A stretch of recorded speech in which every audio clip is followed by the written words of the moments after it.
पति पत्नी का सच्चा प्यार।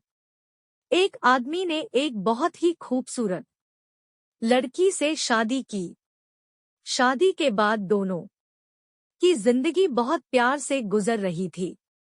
वह उसे बहुत चाहता था और उसकी खूबसूरती की हमेशा तारीफ किया करता था। लेकिन कुछ महीनों के बाद लड़की चर्मरोग से ग्रसित हो गई और धीरे धीरे उसकी खूबसूरती जाने लगी। खुद को इस तरह देख उसके मन में डर समाने लगा कि यदि वह बदसूरत हो गई तो उसका पति उससे नफरत करने लगेगा और वह उसकी नफरत बर्दाश्त नहीं कर पाएगी। इस बीच एक दिन पति को किसी काम से शहर से बाहर जाना पड़ा। काम खत्म कर जब वह घर वापस लौट रहा था, उसका एक्सीडेंट हो गया।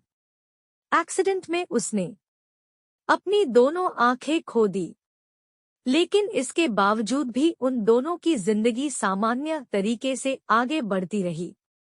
समय गुजरता रहा और अपने चर्मरोग के कारण लड़की ने अपनी खूबसूरती पूरी तरह गंवा दी।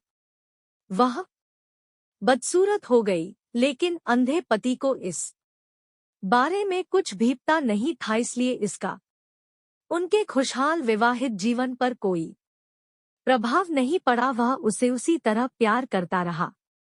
एक दिन उस लड़की की मौत हो गई।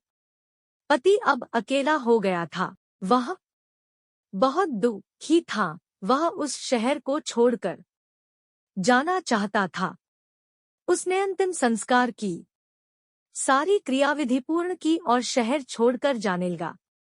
तभी एक आदमी ने पीछे से उसे पुकारा और पास आकर कहा, अब तुम बिना सहारे के अकेले कैसे चल पाओगे?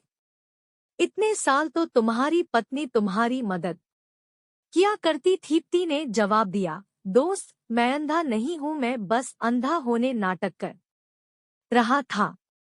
क्योंकि यदि मेरी पत्नी को पता चल जाता कि मैं उसकी बदसूरती देख सकता हूँ, तो यह उसे उसके रोग से ज्यादा दर्द देता।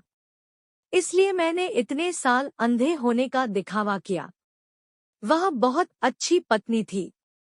मैं बस उसे खुश रखना चाहता था। सीख, खुश रहने के लिए हमें भी एक दूसरे की कमियों के प्रति आंखें बंद कर लेनी चाहिए और उन कमियों को नजरअंदाज कर देना चाहिए।